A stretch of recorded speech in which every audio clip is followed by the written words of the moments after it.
పరిటాల రవి మనుషులు నేను చంపాను. ఓపెన్గా స్టేట్మెంట్ ఇస్తున్నాను కదా, అది రికార్డెడ్గా కదా. ఎవరెవరు? తిరుపాల్, బోయ తిరుపాల్, గెత్తసీను, అశోక్. అంటే ఎక్స్చేంజ్ ఆఫ్ ఫైర్ మామూలే. వీళ్ళు ముగ్గురిని టీడీపీ వాళ్ళు కదా. మర్డర్ వాళ్ళని నేను ఎందుకు చంపుతాను? పరిటాల రవికి నేను క్లోజ్ అయితే నేను ఎందుకు చంపుతాను? చంపవలసిన అవసరం వచ్చింది. మీ డ్యూటీ అది. నాకు సూట్ కేసులు ఇచ్చారన్న. నాకు సూట్ కేసులు ఎక్కడ పెట్టారో నాకు ఇంతవరకు జ్ఞాపకం లేదు. ఎవరన్నా వచ్చేసి ఆ సూట్ కేసులు తీసిస్తే సంతోషపడతాను. వైజాగ్లో ఇల్లు ఉందంట, హైదరాబాద్లో ఇల్లు ఉందంట, బెంగళూరులో ఇల్లు ఉందంట. నాకు 3 ఇళ్ళు కనిపెట్టమను, 1 ఇల్లు తీసుకోమను, 2 ఇళ్ళు ఏమను. ఎక్కడున్నాయి ఆ సూట్ కేసులు నాకు జ్ఞాపకం లేదు. అంటే అప్పట్లో ఒక వార్త బాగా ప్రచారం ఉండేది. ఇప్పుడు కూడా పరిటాల రవి గారు ఏవైనా నేరం చేయాలనుకుంటే ముందు సుబ్బారెడ్డి గారికి చెప్పి ఆయన సలహాలు తీసుకొని తర్వాత అది క్రైమ్ కాకుండా చూడడానికి నేరం చేసేవారు. ట్రాక్ మీద డెడ్ బాడీలు పెట్టిన తర్వాత కూడా సుబ్బారెడ్డి గారికి ఫోన్ చేసి పలానా బాడీ ఉంది, అన్నోన్ బాడీగా రాసుకో అని చెప్పి వెళ్ళేవారు అనేది ఒక వార్త నడిచింది. ఓకే సార్, రైల్వే ట్రాక్ మీద వీళ్ళు చెప్పారు, మీరు లా చేశారనుకుంటాను నేను. నాకు తెలిసినంతవరకు మీరు లా చేయకపోయినానే పర్లేదు. రైల్వే ట్రాక్ లా అండ్ ఆర్డర్కి ఎట్లా సంబంధం? రైట్, ఇక్కడ లా అండ్ ఆర్డర్కి మీది జిఆర్పికి వస్తుంది, అది ఆర్పిఎఫ్ చూస్తుంది. కానీ లా అండ్ ఆర్డర్కి ఇస్తే ఈ కేసు నేను డిటెక్ట్ చేయాలి కాబట్టి అది రైల్వే పోలీసుకు చూస్తారు కాబట్టి అక్కడ పడి అని మీరు సలహా ఇచ్చేవారు అనేది ఒక వార్త అప్పట్లో. అయితే ఇటువంటి సలహాలు ఇచ్చినందుకు మీకు పరిటాల రవి గారు సూట్ కేసులు ఇచ్చారని మరి చెప్తున్న 3 ప్రాంతాల్లో కాకుండా కర్నూలులో కూడా మీకు ఆస్తుందని. కర్నూలులో ఉంది, ఇల్లు ఉంది. తర్వాత ఇల్లు ఇప్పుడున్న భూమిలో కూడా మీరు సూట్ కేసులు దాచుకుని ఉన్నారేమో అన్నది.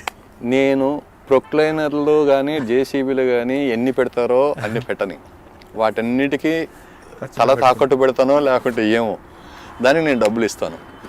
కనీసం అంటే 100 అడుగుల లోతు తీయాలి, తీసి వెలికి తీయండి.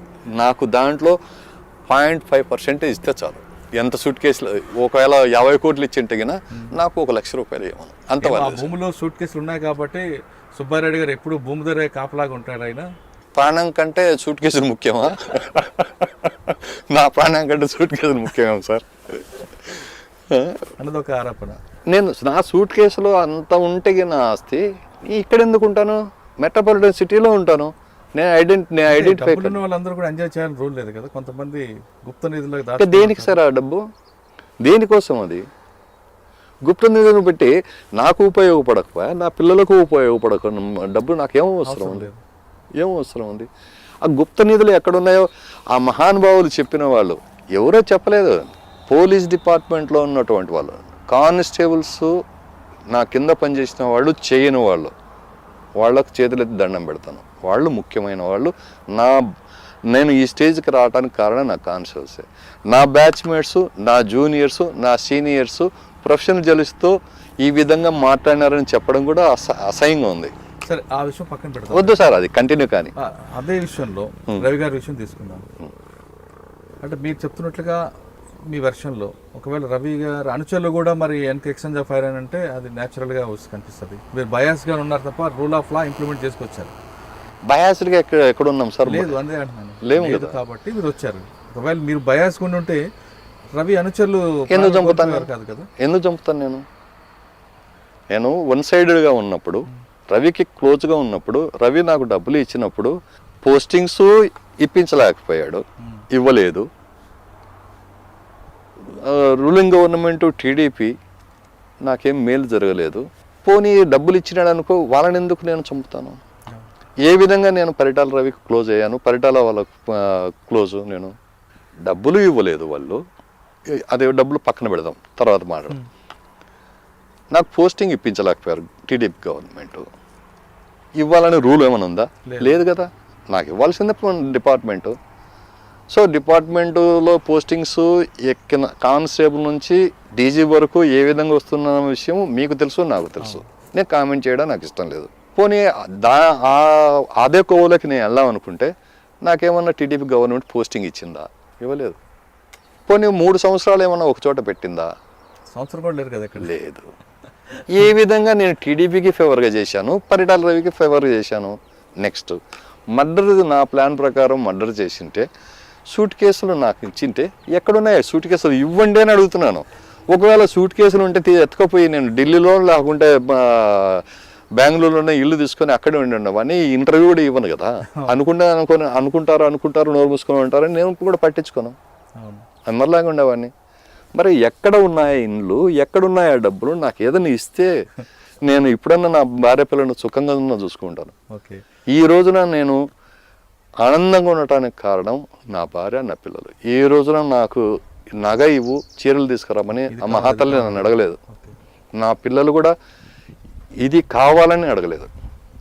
ఈ రోజున నా ఉద్యోగం అని చేసుకుంటూ నేను ఉద్యోగం కోసం ఆ విధంగా ఉంటే నా పిల్లల భవిష్యత్తు నేను నాశనం చేశాను. సరైన ఎడ్యుకేషన్ ఇవ్వలేకపోయాను. వాళ్ళు ఎప్పుడు చూశానో, ఎప్పుడు వచ్చానో, ఎప్పుడు పోయానో నాకే తెలియదు. సినిమాకు పోలేకపోయాను నేను భార్య పిల్లలతో. నన్ను ఏదన్నా అటెంప్ట్ చేసి చంపడానికి వస్తే వాళ్ళకు అన్యాయం అయిపోతారని సినిమాకు తీసుకుపోలేదు. ఇప్పుడు ఎందుకు ఉన్నాను? ఇప్పుడు నేను చంపిన వాళ్ళ పిల్లలు పెద్దగా ఉంటారు. మా నాన్న చంపాడు పలానా విధవ అని వాళ్ళు వచ్చేది నా మీద అటాక్ జరిగితే నేను కన్నుల్లో ఉండి ఇంట్లో ఉంటే నా మీద ఎవరైనా అటాక్ చేస్తారు, నా పిల్లలు ఊరుకోరు, ఖచ్చితంగా అడ్డుపడతారు, వాళ్ళకి నష్టం జరుగుతుంది. అందుకోసం ఈడ చస్తే నేను ఒక్కడిని చావాలా ఆ ఉద్దేశంతో ఈడున్నాను. నేనేమన్నా ఈడ అంట్లు కడుక్కుంటా వంట చేసుకుంటా ఈడ ఉండవలసిన అవసరం లేదు కదా నాకు. ఒక్కరు వెళ్ళరు కదా, మీరు ఇద్దరు తీసుకెళ్తా అంటారు. నేను వెళ్ళిపోతాను కదా, అప్పుడు వెళ్ళిపోవడమే గ్యారెంటీ కదా. ఒకరు ఇద్దరిని తీసుకుపోతాను, అందులో డౌట్ ఏం లేదు. కానీ నేను అక్కడ ఉంటే నా పిల్లలు నష్టపోతారు కదా, అందుకోసం నేను ఇక్కడ ఉన్నాను. అంటే వీళ్ళ కోసమని నా పిల్లలను బలి చేయాలి నేను? కాదు, కరెక్ట్ కాదు. నోటికి చెట్టు వాడతారు సార్ వాళ్ళు. మీరు క్లీన్గా ఉన్నప్పుడు సూర్య ఇంట్లో బాంబు పేలుతుంది, టీవీ బాంబు అనేది మీకు ముందే సమాచారం ఉందని మీ వాళ్ళు అంటుంటారు. వాళ్ళు ఇంకా నేనే మాట్లాడతారు సార్. నాకు క్యాస్ట్ లేదు, డబ్బు లేదు, రికమెండేషన్ లేదు, మంచి పోస్టింగ్స్ వచ్చాయి. పోనీ మంచి పోస్టింగ్స్ నేను నిలబెట్టుకున్నాను లేదు. అంటే 3 నెలలు 6 నెలలు సంవత్సరం కూడా లేదు. పోతుకుంట పోలీస్ స్టేషన్లో faction together with extremist. So అక్కడ పైసలు రావు, అందుకోసం దానికి కాంపిటీషన్ లేదు. మోర్ ఓవర్ ఆఫీసర్స్ సుబ్బరాయణ బిలువ అంటే ఇక్కడికి వీళ్ళకి మండిపోతుంది. ఆఫీస్ ఛాంబర్లోకి పోయి నా బ్యాచ్మేట్ కానీ, నా జూనియర్ కానీ, సీనియర్ కానీ బయటకు వచ్చినాయనుకో, నెక్స్ట్ నేను లోపలే పోతాను. లేదంటే నేను లోపలే పోయి బయటకు వచ్చిన తర్వాత వీళ్ళు ఉంటారనుకో, వీళ్ళని పిలుస్తారు, అప్పుడు డబ్బులు పెట్టింటారు గ్యారెంటీకి వీళ్ళు చేసేదావు అన్నారు. సుబ్బరాయుడు చెప్పింటాడు. ఏం పని నాకు ఇదే పనే. నా గురించి వాళ్ళు ఆలోచన చేసి వాళ్ళు నాశనం అయిపోయినారు. నేను ఎవరిని గురించి ఆలోచన చేయకుండా నా ఉద్యోగం గురించి ఆలోచన చేశాను కాబట్టి నేను సక్సెస్ అయ్యాను. అందుకోసం నాకు ఫస్ట్ ఎస్ఐ నుండి ఇన్స్పెక్టర్ ఫస్ట్ నాకే, రాయలసీమలో SI to inspector first promotion నాకే, inspector to DSP first promotion నాకే, అడిషనల్ ఎస్పీకి కూడా నా బ్యాచ్మెంట్లో కానీ నాకు ముందు ప్రమోషన్ వచ్చింది కాబట్టి జెర్సీ. సరే, టీవీ బాంబు గురించి చెప్పండి. మీకు ముందు తెలుసా? తెలియదు సార్. నేను తెలిసిన తర్వాత ఎంకరేజ్ చేయను. నేను క్రైమ్ ఎలాంటి పరిస్థితుల్లో ఎంకరేజ్ చేయను. తెలిసిన తర్వాత మీ రియాక్షన్? తప్పు సార్ అది. మీరు అప్పుడు ఎక్కడున్నారు?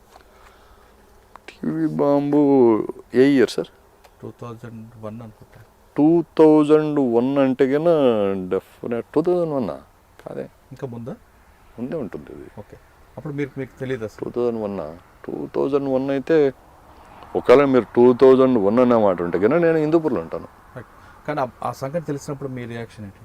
రియాక్షన్ ఏమంటే వాళ్ళ ఫ్యాక్షన్ సార్, క్షాత్రధర్మం అనుకున్నారు, అది ఎదురు పడితే క్షాత్రధర్మం. దొంగ దెబ్బ తీసినాడు, అది పరిటాల రవి చేశాడా, పోతుల సురేష్ చేశాడా, అది వేరే విషయం. అది తప్పు, నేను అది ఒప్పుకోను. ఆ సంఘటన తర్వాత సూరి ఫ్యాక్షన్ దాని మీద రివెంజ్ తీసుకోవాలని Jubilee hills car bomb blast జరిగింది, శ్రీరాముల సినిమా ఓపెనింగ్ టైం. మీకు అది జరుగుతుందో ముందు తెలుసా, లేదంటే జరుగుతుందని ఇప్పుడు టీవీ కాదు ఏదో రకంగా రివెంజ్ తీసుకుంటారని రవికి ఏమైనా మీరు హెచ్చరించారా? అది కాదు సార్, టీవీ బాంబు పేలుతుంది అని తెలిసినా, పరిటాల రవి మీద అటాక్ జరుగుతుంది జూబ్లీ హిల్స్ అని నాకు తెలిసినా, ఇక్కడ సూర్యుని అలర్ట్ చేసిండవని, అక్కడ రవిని అలర్ట్ చేసిండవని నాకేం అవసరం ఉంది సార్? అతను చచ్చినా ఇతను చచ్చినా నాకేం నష్టం లేదు, వాడిద్దరు బతికితే నాకే నష్టం లేదు, అక్కడ లాభము లేదు. సంఘటన తర్వాత మీకు తెలియగానే మీ రియాక్షన్? చేయాల్సినది చేసుకోవాల్సింది, వేరే వాళ్ళు పోయారు, అది తప్పు. నీకు చేతనైతే నీకు శత్రువు ఉన్నాడు, శత్రువును అటాక్ చేయి.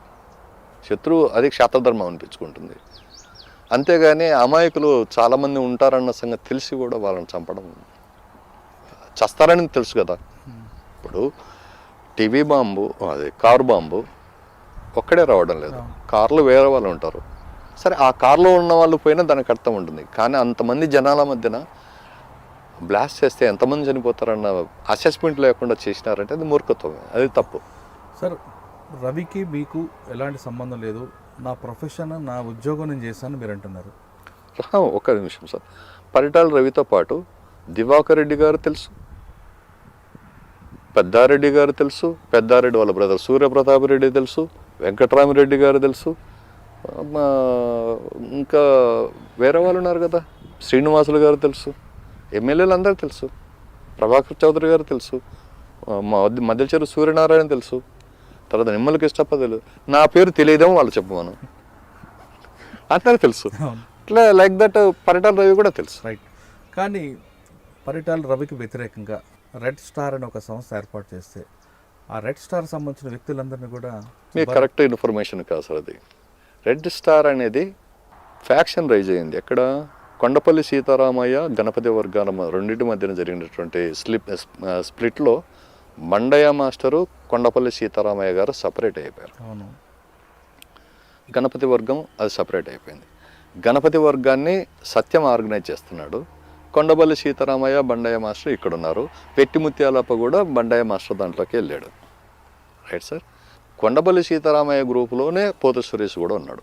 పోతురు సురేష్ ఆర్గనైజేషన్లోనే రీఆర్గనైజేషన్ కమిటీ ROC, దాంట్లోనే ఎవరు అశోక్, తర్వాత ఇప్పుడు చెప్పారు కదా రెడ్ స్టార్ రిమాండ్లో ఉన్నప్పుడు ఆ రిమాండ్ అది కూడా చెప్తాను ఎందుకు వచ్చింది, ఆడు చంపడానికి ఎందుకు వచ్చిన కారణం ఎవరికి తెలియదు చెప్తాను. Red star Ashok separate group, Ashok వాళ్ళ మరదలను చిన్న సుదర్శన చేసుకున్నాడు. చిన్న సుదర్శన నేను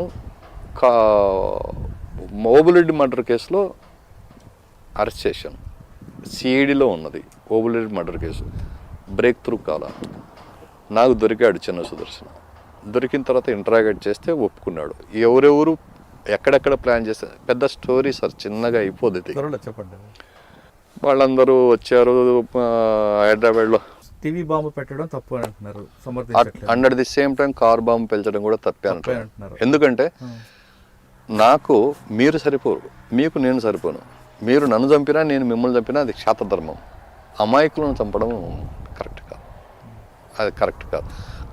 టీవీ బాంబు పేలిస్తే ఇంట్లో ఉన్న వాళ్ళు ఆడవాళ్ళు పిల్లలు అందరూ చనిపోతారు అనేది తెలిసి పెట్టావు, అది తప్పు. కార్ బాంబు పేల్చినప్పుడు జనాలు చాలామంది ప్రజలు వచ్చారు. ఆ బ్లాస్ట్ అయినప్పుడు కారుతో పాటు చుట్టుపక్కల ఉన్న వాళ్ళు కూడా చేస్తారన్న సంగతి నాలెడ్జ్ వీళ్ళకు ఉన్నట్లే, అది తప్పు. నేను ఒప్పుకోను. మీకు అప్పుడు రవి గారితో పరిచయంతో టీవీ బాంబు పెట్టడం తప్పు అని ఎప్పుడైనా మీరు చెప్పారా? నేను చాలాసార్లు చెప్పాను. చాలాసార్లు ఆయన ఆన్సర్ ఏంటి అంటే నీకు తెలియదులే అన్నాడు.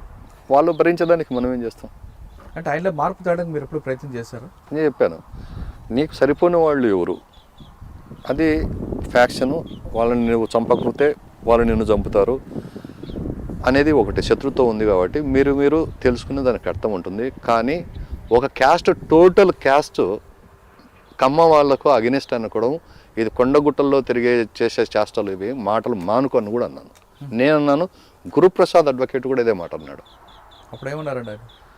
అంటే నీకు తెలియదులే అన్న అంటాడు.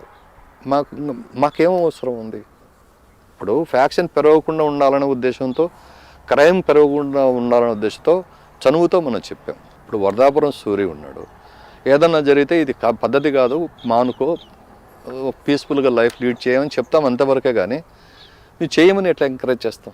ఈవెన్ రవికైనా సరే చేయొద్దని చెప్తాం. నువ్వు నేను అది కూడా చెప్పాను. నేను రాయచోటికి పోయే ముందు ఒక మాట చెప్పాను, ఎక్స్ట్రీమిస్ట్ ఇష్యూలో కానీ ఏదైనా సరే టౌన్ క్యాడర్ను ఐడెంటిఫై చేయడం చాలా కష్టం. విలేజ్లో ఉంటే కొత్త వ్యక్తి ఎవరింటికి వచ్చినా కానీ నీకు తెలుస్తుంది. మీకు వెంకటాపురం చూశారో లేదో తెలియదు, ఒక 40-50 ఇండ్లు ఉంటాయి. ఏ ఇంటికి బంధువు వచ్చినా కానీ తెలిసిపోతుంది. అటువంటిది నీకు సెక్యూర్డ్ లైఫే కదా. వెంకటాపురం వదిలేసి బయటకు పోవద్దని కూడా చెప్పాను నేను. డబ్బులు వచ్చా, సర్కిల్ పెరిగా, పరపతి పెరిగా, మమ్మల్ని అందరూ సారు అనేవాడు. ఈ రోజున ఎస్పీలు వచ్చేసి, డిఐజీలు, కలెక్టర్లు వచ్చి సార్ అనే నిలబడి పర్మిషన్ తీసుకుని నిలబడి డబ్బు పోస్టింగ్ వేయించుకునే స్టేజ్కి వచ్చాడు. గర్వం పెరిగిపోయా, చెప్పే మాట వినకపోయా, చచ్చాడు.